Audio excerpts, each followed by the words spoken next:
Өнгө алаг бидний амьдралд хорвоо дэлхий дээр мөнгөөр үнэлэгдэшгүй, мөнгө байгаад ч хизээч худалдаж авч болохгүй зүйлс гэж байдаг. Амьдралын хамгийн сайхан мөч, гайхалтай мэдрэмжүүдийг хизээч мөнгөөр үнэлдэггүй. Тэгвэл мөнгөөр жинхэнэ хайрыг худалдан авч болно гэж юу? Өнөөдөр та бүхэндээ 2014 оны 11-р сард нээлттэй хийж байсан гол дүрд нь Өмнөд Солонгос улсын дуучин жүжигчин Рэйн болон Хятад улсын жүжигчин өмнөх хоёр кино тайлбарын гол дүр болох Ифэ жүжигчний тоглосон хайр эсвэл мөнгө киног тайлбарлан хүрэхээр бэлдсэн байна. Тэгэхээр жүжигчдээ шууд нэрээр нь нэрлээд тайлбарлаад явна шүү. Их ажлын дараа өөрийнхөө хүссэн цагтаас ирэх магадгүй энэ хорвоогоос авч болох гоё мэдрэмжүүдийн нэг баг. Гэхдээ хүссэн цагтаа биш зүгээр л ядарснаасаа болоод нислэгийнхээ цагаас хоцрох гэж байгаа Ифэ бүсгүй бол онгоцны үйлчлэгч буюу стюартын ажил хийдэг юм л та. Яаран зам хөндлөн гарах гэж байхад Рэйн гэх энэ залуу зам дээр машинтайгаа хурдтай явж байсан болохоор бараг л Ифэ бүсгүйг мөргөх шахна. Тэгээл уучлаарай энэтрээ гэдэл зургийг нь авчаал яваад өглөө. Манай хоёрын анх уулзсан энэ газар бол Буэн хот. Үзэгдэл солигдож энэ эмэгтэй түүний сонирхол яг мөн байна эхлүүл гэж ярилцсан. Ифэ бүсгүйн энэ удаагийн нислэг хамгийн сүүлийнх нь ажлын өдөр байсан бөгөөд манай бүсгүй маш баян залуутай тун удахгүй хурмаа хийх гэдэл найзтайгаа аз жаргалтай юм яриад маргааш нь сэтгэлээ сэргээж сайхан шопинг хийчихэд явж байхад гадаад явсан гих найз залуугийнх нь нэртэй Ян Зэмминий зочид буудал хурмын яслалд гिचгсэн зарайж биш байлгүйдээ адилхан нэртэй хүн байх гэж бодоод орсон чинь нөгөө гэрлэх гэж байгаа гадаад явсан гээд байгаа залуу нь дарваатлаа энэ ч гэсэн шал өөр бүсгүйтэй гэрлэх гээд байж байдаг юм да. Ифэ энэ бүхнийг хараад нүдэндээ ч итгэхгүй шууд л гараад явхад нөгөө Ян гарч ирсэн ээ. Хараа би чамдаа л хайртай, өөр хэнийг ч чам шиг хайрлаж чадахгүй, энэ бол зүгээр л мөнгнөөс болж гэрлэж байгаа гэрлэлт хэрвээ би энэ бүсгүйтэй гэрэлчих юм бол хоёулаа насан туршдаа аз жаргалтай амьдрна гэхэд Ифэ чи энэ бүхнийг зүгээр л үннээсээ хэлж ийн гэж үү гэсэн чинь залуу нь шууд үнсэж аваад Ифэ түүний уруулыг цус гарал нь хазчаад наад мөнгө эд баялагтайгаа хамт миний амьдралаас зайлж үз гэж хэлчихэд л яваад өгнө. Ингээд Ифэд бүх зүйл утга учиргүй амьдрал нь ингээл дуусчихсан юм шиг санагдаж өөрийнхөө амийг хорлох гээд маш өндөр барилгын дээр гарсан энэ л үед барилгын гадна иргэд болон онцгой байдал түргэн тусламжийнхаа ирчихсэн. Хажуугаар нь санаандгүй өнгөрч явсан Рэйн явж ийснаа гинэт Ифэ юм байгаад давхарт гараад ирсэн. Хүй эмэгтэй чиний үхэх сэхэх яг үндэ надад хамаагүй байхгүй юу? Гэхдээ би энд багтаа аавтайгаа амьдардаг байсан болохоор чи хэрвээ одоо энд үхчих юм бол аавтайгаа хамт жаргалтай байсан дурсамж биш дахин энэ газраар явах юм бол чиний үхсэн талаар бодогдоод хэцүү гэдیں۔ Ифэ харин хол бай яваад өг надад хамаагүй би үхэн гэд манай хоёр сүулдэ хоёулаа унчихнаа. Гэхдээ үхээгүй аврах багийнхаа ирчихсэн учраас Рэйн энэ өдрөөс эхлээд Ифэ бүсгүйг сонирхох болж дагаад л яваад байна. Манай хоёр янз бүрийн сэдвээр ярина. Ингээд Ифэ чи надтай дахин уулзахыг хүсвэл тэнд харагдаж байгаа миний кафед ирээрэй гэд манай хоёрын энэ өдрийн уулзалт өндөрлсөн юм. Маргааш нь уулзаад уучлаарай гэд Ифэд өөрийнхөө зурсан зургийг гаргаж өгөхөд Вэн хотод анх таарч байснаа Ифэ энэ л үед мэднэ. Рэйн маань ер нь бол урлаг соёл талдаа сонирхолтой маш гоё зурдаг зураач залуу байхгүй юу? Тэгэл тэр хоёр ч өдөржин хамт байж орой хаах гэтэл хідэн согтуу залуучууд орж ирээд чи яасан хөөрхийн бид нарт чи үйлчлэх ёстой энэтрэгээд олон юм ярьж агаад Рэйнд харин ч нэг сайн цохиулцгаанда Ифэ уг нь Рэйнийг аврах гэж байгаад нэг залууг цохиж исэн чинь санаандгүй Рэйний толгойг нь шилээр цохиод тэгээ манай залуу газар дээрээ ухаан алдаж унлаа. Гэтэ яг хөө тэгээд дуудлаггүй цэрчтгэлтэй. Ингээд хамтдаа гой зүйлсийн талаар ярилцаж, хамт бүр арх уугаад, бороонд норн орсоор Ифэийг гэрт нь өргөж өгчөөд цаас утасч байхгүй болохоор түүний дугаарыг гарн дээрээ тэмдэглүүлж аваад л дайнд яалсан баатар шиг баярлаад л явж өгнө штэ. Даанч гадаа бороо хитрхи их зутгаж хөвчтэй орсон учраас нөгөө тэмдэглэж авсан дугаар нь арилжчихлгүй л яхав.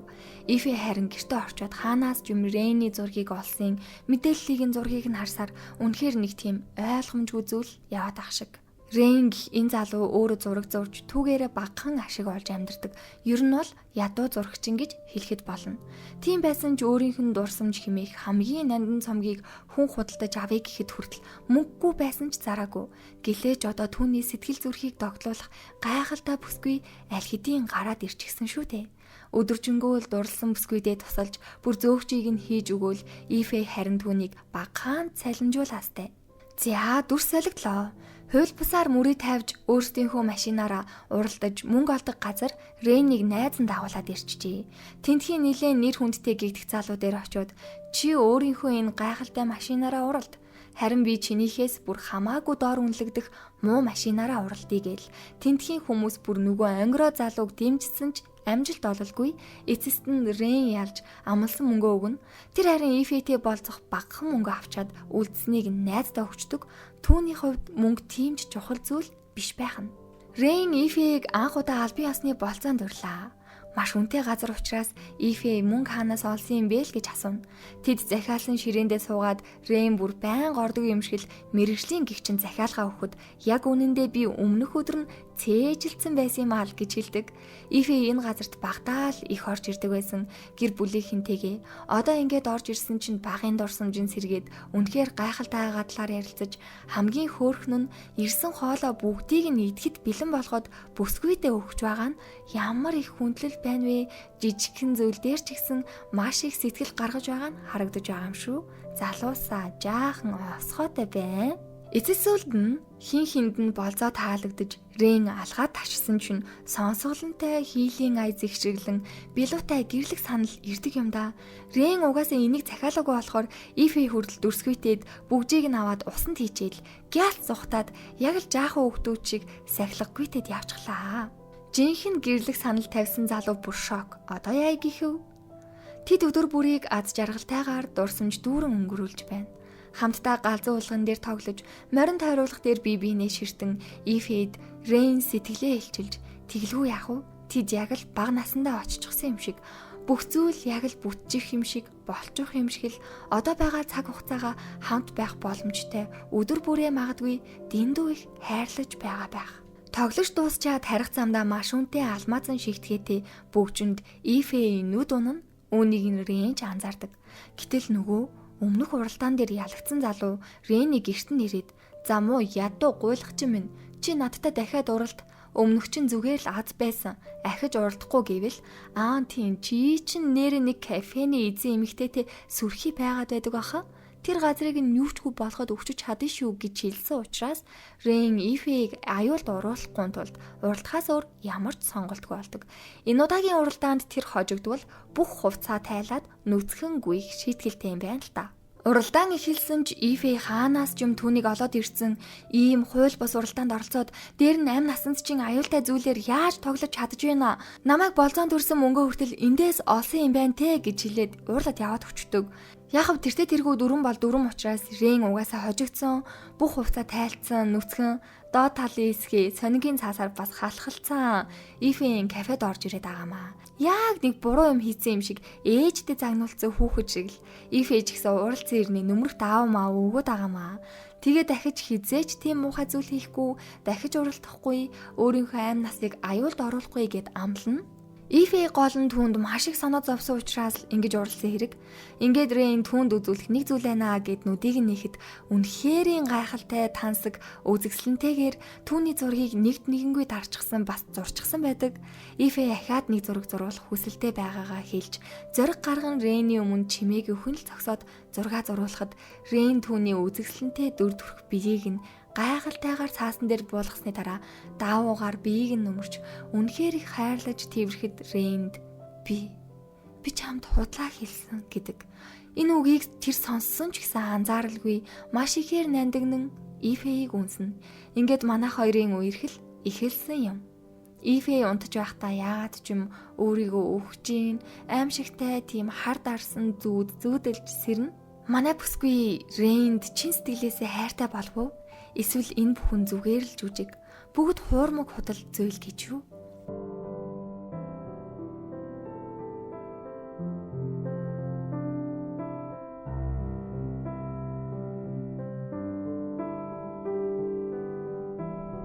Удалгүй Ифе аав дээрээ очиход аав нь өндөр наснуудын совилт байдаг. Тэгээд аав нь яагаад юм чамайг усанд живж гин, чамд муу зүйл тохиолдож гин гэж зүүлээд байна гэхэд энэ бүхнийг тэр мэдж байгаа юм чигэл нулимс асууруулна. Тайлагдшгүй ансга мэт нууц хизээ тайлагдах бол. Энар группийн ерөнхийлөгчийн өв залгамжлагч Рейн.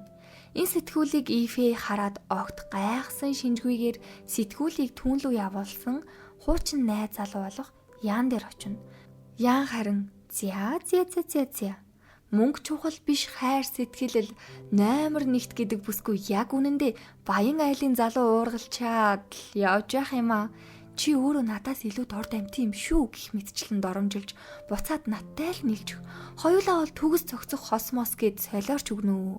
Ифе харин өөрийнхөө таньдаг хүнээс Рейний үзэсгэлэн гаргаад өгөөч гэд нилээн л гуйн. Учир нь өмнө нь үзэсгэлэн гарах гэсэн ч боломжгүй болсон учраас энэ удаад тэр кафега Рейний зургийн үзэсгэлэн болох газар болгоод Рейний дурсамж цомгийг заавал гаргахыг хүсэж байгаа. Тун удахгүй үзэсгэлэнгээ гарах гэж байгаа болохоор хамтдаа бүхий л зүйлсээ бэлдэж хамтдаа тийм ээ. Тэд хамтдаа гих үгний утга учирыг жинхэнэ утгаар нь гаргадаг. Дэндүү хайрламаар өдөр хоногуд. Даанч үзэсгэлэн гаргах өдөр Ифе илүү нэг хүн залгаад би чамд анхааруулсан байхаа. Барилгыг кафегаас өөр зориултаар ашиглахгүй гэж гэрээнд ч ихсэн ингэж заагдсан байгаа. Одоо бүх зүйл дууссан гэж хэлэхэд түүний сэтгэл зүй тэр чигтээ өөрчлөгдөж шаналж тогтворгүй болж байгаа бол Рейний үзэсгэлэнгийнх нь дурсамж цомгийг бүгдийг нь авъя гэсэн захиалга ирдэг. Рейн тэр цомгоо бүр маш их хайрладаг. Хизээч зарахгүй гэсэн ч яад ч юм зарчдаг. Учир нь хамгийн хайртай цомгоос нь илүүтэй Ифе түнд чухал учраас. Тийм ээ. Тэр Ифед нөгөө хараад байсан алмазан шигтгээтэй бүгжийг нь авч өгөхийн тулд амьдралынхаа үн цэнтэй дурсамж бүрээ нандинан зурсан зургнуудаа зарсан байжээ. Ифед гэрлэх санал тавьсан ч дахиад л бүгж авах мөнгийг хаанаас олсон юм бэ л гин. Харин дурсамж цомгоо зарсан гэдгийг нь сонсоод маш ихээр түүний урам хугарч байгаа харагдана. Ифе яг юунаас болж ингэж их шаналж, уурлаж, уйлж, гомдож байгаа нууцыг зөвхөн тэр л мэдэх баг. Яагаад? Яг юуны төлөө? Яг юу түүнийг ийм хүнд хэцүү нөхцөл байдалд хүргэв? Мөнгө гэж юу?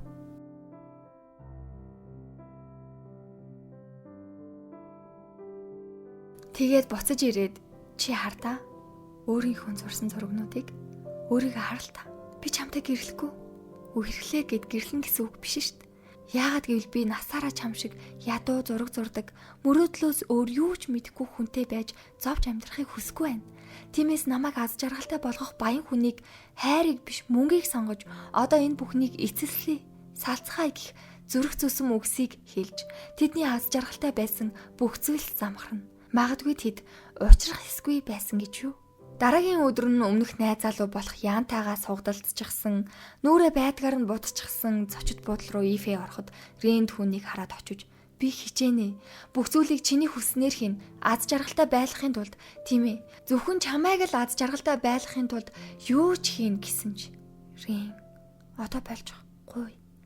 Би яагаад хуучин найз залуугаа сонгосон гэж? Учир нь тэр баян. Түүнтэй байхад би юугаарч дутахгүй. Харин чамтай байх юм бол би бүх зүйлээр дутна.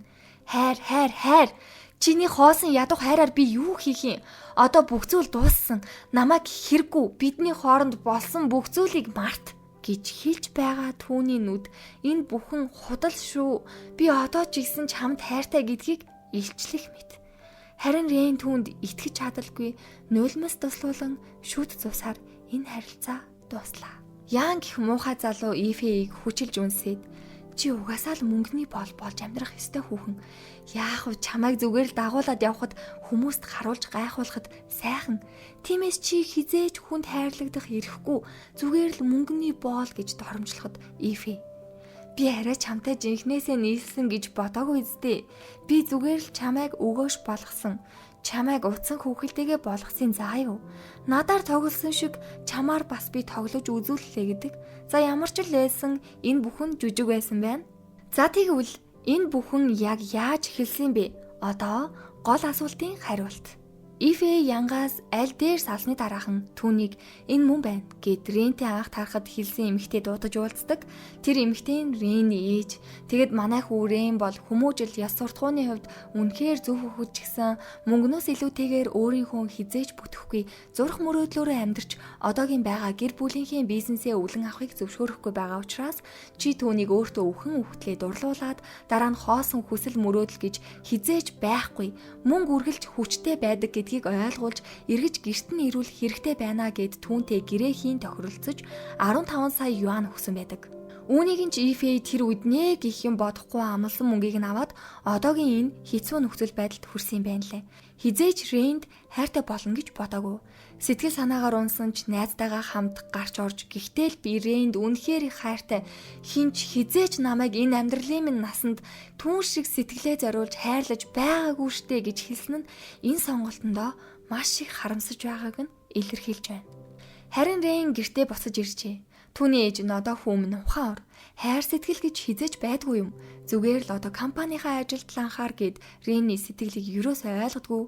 Рэн харин Ифэс болж шаналж зовж бүх зүйлийг өөрөө бүтээхийг хүссэн ч хүсэл мөрөөдөл нь хайрлсан бүсгийн хүртэл мөнгөний боол болж өөрийг нь биш мөнгийг сонгосон байсныг мэдээд амьдрал нь утга учиргүй санагдаж.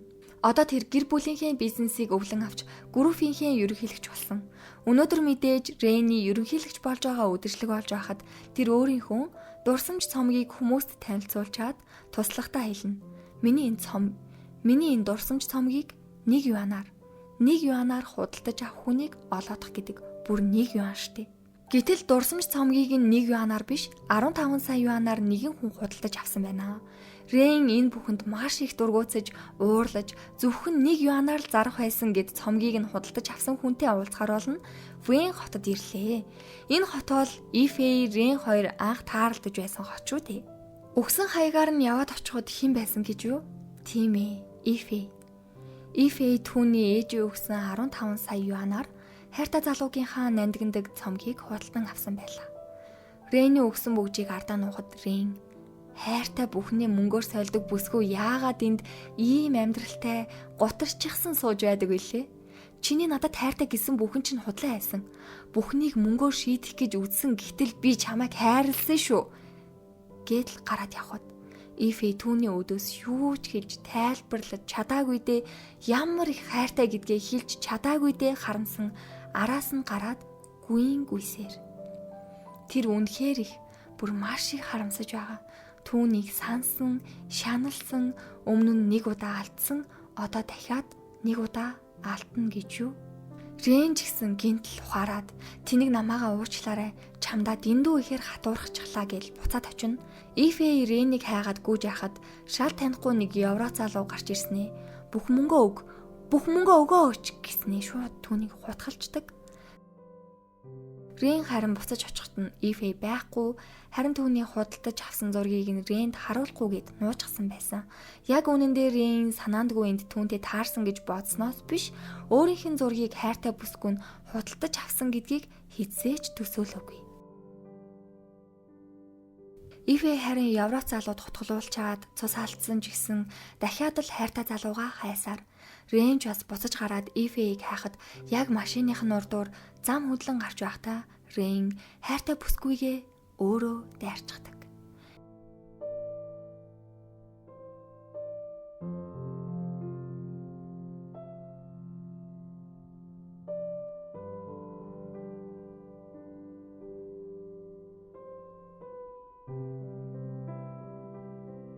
Энэ бүхэн хоромхон зурт болж өнгөрсөн.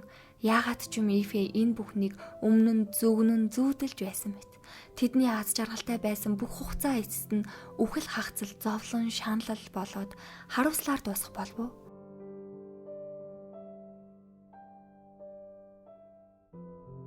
Дүрсэлэгдоход Рэн хайртай бүсгүйгээ алдахгүй тулд бүхий л чадхаараа хичээж байгаа харагдана. Одоо тэр Ифэйг алдвал магадгүй түүний амьдралд энэ насандаа хэнийг ч хайрлахгүй байх хэмжээний сэтгэлийн шаргатай үлдэх биз. Дахин дүрсэлэгдоход Рэний ээж нь ганцхан эмэгтэйгээс болж гэр бүл одоогийн байгаа эд хөрөнгө эдлэн газар болоод ээжигээ хаях зориг чамд байгаа гэж юу гэхэд тэгэлгүй яах вэ? Та хичнээн миний ээж байсан ч намайг төрүүлсэн байсан ч гэсэн би ганцхан амьдрах энэ амьдралдаа өөрийнхөө хайртай хүнтэйгэл хамт байхыг хүсэж байна. Мөнгө яах вэ олдно. Харин жинхэнэ хайрыг би хэзээч хэдэн зуун сая төгрөг байсан ч олж чадахгүй. Энэ бол миний сонголт. Би Ифэийг сонгож байна гэд сэтгэл шулууддаг. Одоо хамгийн жаргалтай хэсэг бол Ифэ Ирэн хоёр бие биенийгээ хайрын харцаар дахин хайртай бүсгүйдээ гэрлэх санал тавьж одоо хинч хизээч юуч гэж хэлсэн чамаага би бас чамайг хинт ч өгөхгүй алдахыг хүсэхгүй байна гэд кино маань аз жаргалтайгаар төгсдөг. Эцэст нь тэд мөнгийг биш хайрыг сонгожээ. Зурвасхан бодлууд. Хайр бол далайн давлгаатай адил. Заримдаа намжиж, урсгалд аялаад, заримдаа хит огцом дээшилдэг. Чамтай танилцсанаас хойш надад яг л энэ дэлхийн ертөнц өөрчлөгдсөн мэт мэдрэгдсэн. Яагаад ч юм өдөр бүр чиний төлөө амьдарч, чиний хажууд байх нь миний чамд бүхнээ өгч чадах хамгийн сайн вариант баг. Яг л амьдралынхаа шалгалтын хариултыг олж өгсөн мэт мэдрэмж. Түүний минь инээмсэглэл, түүний минь дуу хоолой, түүнийхээ л хажууд байх мэдрэмжийг үгээр хэлхийн аргагүй байх. Шөнийн түнэр харанхуйг гийгүүлэн түмэн одод анивчхад одод хэрвээ миний хүслийг сонссон бол үрд мөнх оддын шивнийг сонсож түүнтэй баймаар. Жинхэнэ хайрыг хизээч мөнгөөр худалдаж авч чадахгүй. Хэрв хин нэгнийг худалдаж авч болох юм бол тэд таныг биш таны мөнгийг хайрлах байх. Жинхэнэ хайр зүрх сэтгэлээс дундаршгүй гардаг. Хин нэгэнд хайрлагдахын тулд хайрыг гуйх эсвэл хахуул өгөх шаардлагагүй. Амьдрал юун дээр тогтож байгаа юм бол атханд минь багтах мөнгөндөө, аз жаргалтай дурлалдөө, аль эсвэл өөр нэгэн зүйл дээр тогтож байгаа болов уу? Асуултын хариултыг та бүхэнд үлдээе.